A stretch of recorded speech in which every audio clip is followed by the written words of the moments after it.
Well, welcome to the BNI Effect. I'm Tony Meredith, and ordinarily I'm a business coach, but today I'm your host and fellow BNI member, bringing you another amazing interview. And this episode is episode number 22, and today's guest is Justin Walch. Justin, g'day, mate.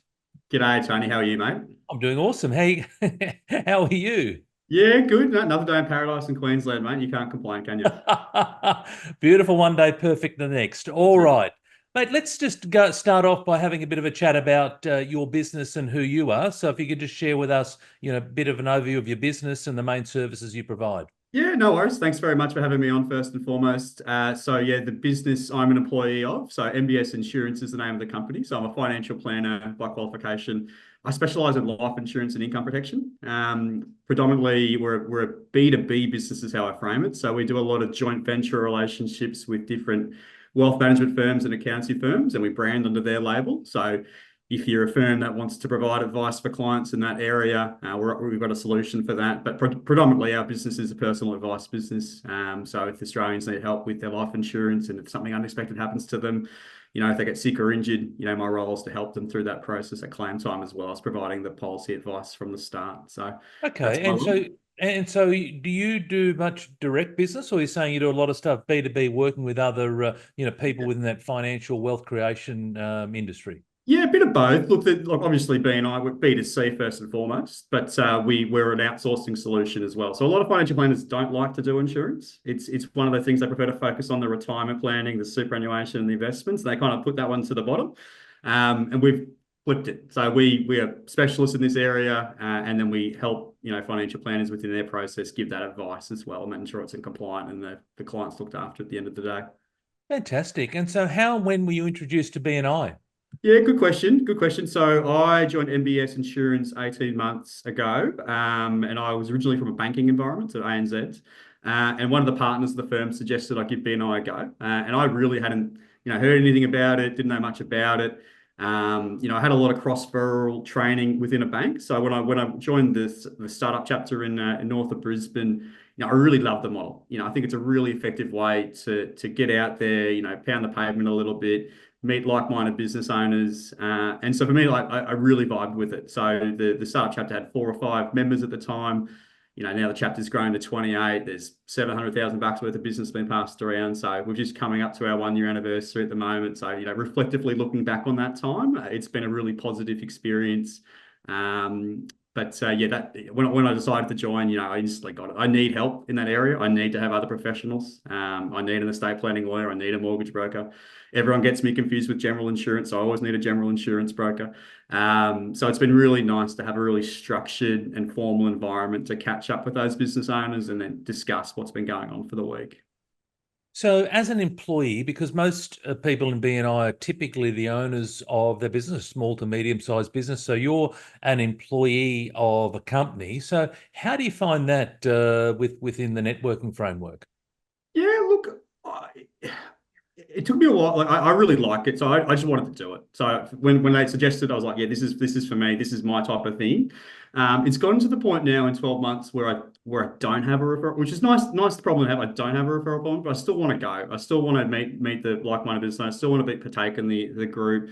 Because I can't imagine what else I'll be doing on a Friday morning at 6:45 a.m. For me, it's almost habitual that I need to go out there and do it. Because you do develop a lot of skills. Like everyone looks at the referrals as the starting point, but there's a lot of skills that you develop within that framework that you then can use in your other areas of your business as well. But in terms of being an employee, I treat it like my own business anyway. So in a financial planner, you need to kind of think that way. You need to be a little entrepreneurial, and I think BNI is a really good training ground to develop that mindset as well. What? So, what's an example of some of the skills that you're referring to? Yeah, good. So the areas that I've taken out of BNI, Sharon McGorry does a great job of this. I sat through 12 months of this presentation about the 3 buckets, right? Like the outreach to markets, business and leadership skills, and positive and supportive community. That business and leadership skills one is probably one that gets a little bit missed. I think everyone focuses on the great group of people and the referrals, but that one I think is the one that you're going to take with for the rest of your career. So when you get an opportunity to give a presentation to 30 business owners with 10 minutes, and you've got to make that effective, communicate well and explain your business and why you can add value to their clients. That's a really important skill to then do that. And in MBS Insurance, because we've got so many joint venture relationships, I then have confidence to go to those relationships and give the same presentation. So it's almost like a training ground for public speaking, training ground to develop those skills, and then just the opportunity to give that 45-second pitch every week. You've got to be on your toes and you've got to come prepared. And I just think that's a really good skill you can learn within the chapter. It's very transferable, isn't it? So like you're saying, it's around confidence, it's around public speaking, it's around delivering a succinct message. And like you said, Justin, these are all things that people don't necessarily come to BNI for those, but it's one of the many benefits that you get for being a BNI member. Yeah, couldn't agree more. How else has being a part of a BNI chapter influenced your approach to networking? Yeah, I like it. So networking, when people told me networking, I always thought like social. I always thought like it's like a PD day and here's a networking event at the end. You pass a business card around, you might have a chat. It's normally within the industry. It wasn't outside of the industry. So networking to me, it wasn't, you're not going to get business out of it is what I would say. BNI is the other way. I think it flips it on the head. Having an accountability piece where you've got to every week on Friday morning say, what have you done? Have you had a one-to-one? Have you given a referral? Did you have a closed business? What's the story? And I really like that because you do need to rock up every week. You do need to be committed. You do need to be positive and proactive in delivering that message and then ensuring that you're giving to the group as well. So you need to flip it on your head and think about what you're giving as opposed to what you're receiving. I just love that. I just think that's really rare in today's world in trying to help other people succeed. So, I love it. How do you measure success of your participation in BNI? Yeah, look, everyone would probably look at the dollar sign, and I think that's natural to do that. How I measure my success is that the best referrals I get are from the BNI members. So life insurance is very macabre to talk about, and most people don't really like to talk about it or have an opportunity to talk about it. I talk about it every day. And so for me, it's quite natural. And so when I get a referral, it's generally from someone in the room because I've heard a claim story or they've heard about a success story with one of the clients within the group. And they've gone, look, I've heard about this stuff. It's been on the bottom of the do list. Justin, can you help me with my insurance needs? And that to me is a sign that they trust me. It helps them turn from a referral partner into an advocate. So they become an advocate for the business as opposed to just a referral partner. Because then they believe in it. And that's ultimately what I try to get across in my messaging: passionate, believe in it, love it. And, it's a really important part of someone's financial future. And it doesn't get a lot of traction generally. They focus on the investment side. So that's how I would measure it is people trusting me to look after them within the group. How has your business evolved since joining BNI and what role has networking played in that growth? Justin? Yeah, good. So MBS Insurance is a national company. I'm the only one in Queensland. So it's just a little lowly old me up here. And as since I've joined, we've now added more relationships and more referral partners. And so a lot of that, face-to-face connection comes down to me. So going out there and using those leadership skills, those public speaking skills, and presenting to different financial planning groups about, the outsourcing solution, it's given me a lot of confidence to do that. And I really enjoy that part of it. So as the business grows, we'll have more planners in Queensland and, more client services officers. So as the business grows, I would love to use BNI as a foundational point for any financial planner that wanted to start with the company. What advice would you give to new BNI members to make the most out of their membership?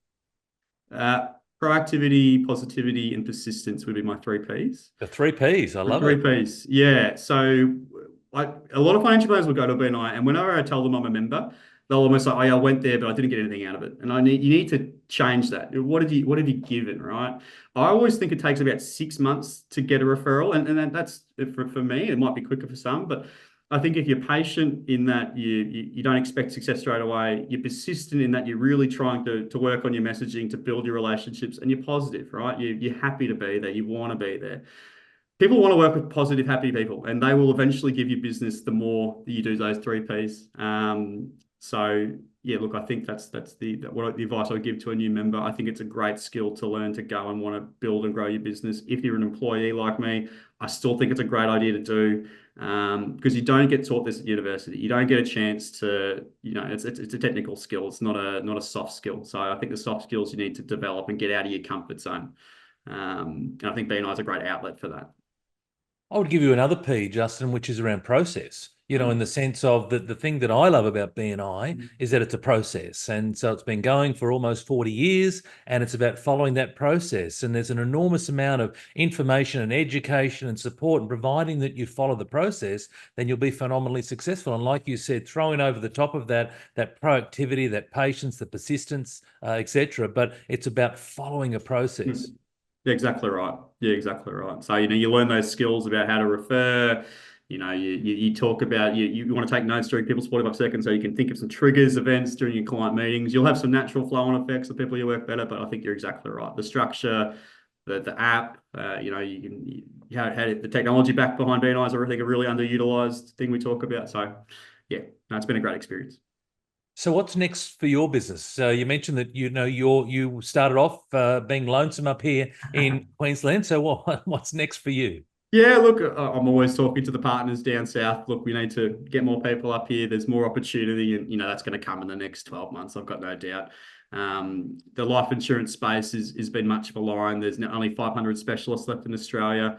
So it's a real shame that people don't see this as a specialisation. So I would love to advocate for that industry to grow, get more advisors. They have a tendency to go to the investment path, which is great. But there's an opportunity here, I think, in this advice space. So the opportunity in this business is just to grow it out, find more great people to join the company, find more young advisors that want to specialise in life insurance, and see it as a badge of honour, as opposed to something to be a bit macabre to talk about. So lots going on. I'm sure it'll change in the next couple of years. Well, it sounds exciting. And Yeah. how do you see your relationship with BNI evolving as all that excitement comes to fruition in your own business? Yeah, I could never not go to a Friday morning. My renewal just came up last week, so I said, look, I can't skip it. So I would use, if I got to the point where I was managing a group of team or advisors in Queensland, I would use that as the way to start, right? Go join a chapter, practice your 45 seconds, think about your presentation, develop those skills. It's okay if you're nervous. It's okay if you fail. Everyone does at the start. But if you keep being patient, you keep being persistent, you keep being positive, you will be successful. And I just think in today's world where it's very divisive, there's a November election coming up, and there's not a lot of places where you go to help someone. And I think BNI is really great in doing that, because if you get to help someone, there's a great feeling in the room. And there's not a lot of rooms that have that level of positivity every week. So that's why I look forward to it so much. Amazing. And how have you found being part of a growing chapter as well? Like, a lot of people come in and the chapter's already established. There might be 20, 25, 30 odd, maybe more people in the room, but you said you started when there was 5. So how have you found that experience, Justin? It's been great. It's probably, some people would say it was a curse. When I told the partners I wanted to join a chapter of 4 or 5 or whatever the number was, they were like, why wouldn't you just join one that's 25? And I was like, look, I kind of wanted to grow with them, because I really admire, Paul Halford and Kath Mansion-Baxter, the mortgage broker and the real estate professional, that they wanted to start one and wanted to grow it to that level. I think it's really admirable. That's what they wanted to do, and I wanted to be part of that.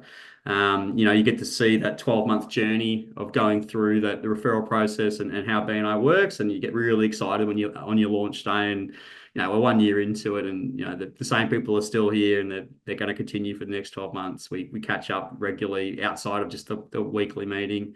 So I would actually recommend joining a startup chapter as opposed to an established chapter. You get to form the relationships quicker. There's less people. There's probably a little less pressure as well, and you don't feel like you're a fish out of water. So I think there is a benefit to doing it as opposed to a curse. Right. No, I like it. And if you could share one piece of wisdom or advice, Justin, what would it be, mate? Oh, it's a good question. Yeah, look, those 3 Ps, I just think they can be used in every aspect of life, right? Like, if you're patient and persistent, you're positive, good things will always come, right? If you put in the hard work, you put in the effort, and you don't get knocked back by a setback, you use the setback as an opportunity to grow and learn. I just think you're going to be successful no matter what you do. BNI is just one of those tools, but there's always opportunity in this world. So I think if you have those three qualities about yourself, you're going to do well no matter what you end up doing. I love it. How can listeners learn more about you and your business and get in touch with you, Justin? Yeah. So look, very easy to find. So mbsinsurance.com.au. LinkedIn's a really good outlet. I've had a lot of one of the best bits of BNIs, whatever insurance comes up on Facebook page. Someone always tags me in something like that, so I always get the tags. But yeah, Google, LinkedIn, the websites. We're always looking for opportunities to help people with their protection plan, as well as if they're an institution or accountancy firm as an outsourcing solution to provide that advice. Well, wonderful. Well, look, that's a wrap, everyone. So I just want to, hopefully you've enjoyed today's episode and discussion. I want to extend a massive thank you to Justin Walch for sharing his insights with us. If you found today's episode valuable, please don't forget to subscribe to the BNI Effect on your favorite podcast platform. And until next time, keep networking, keep growing, and remember, your success is our priority here at the BNI Effect.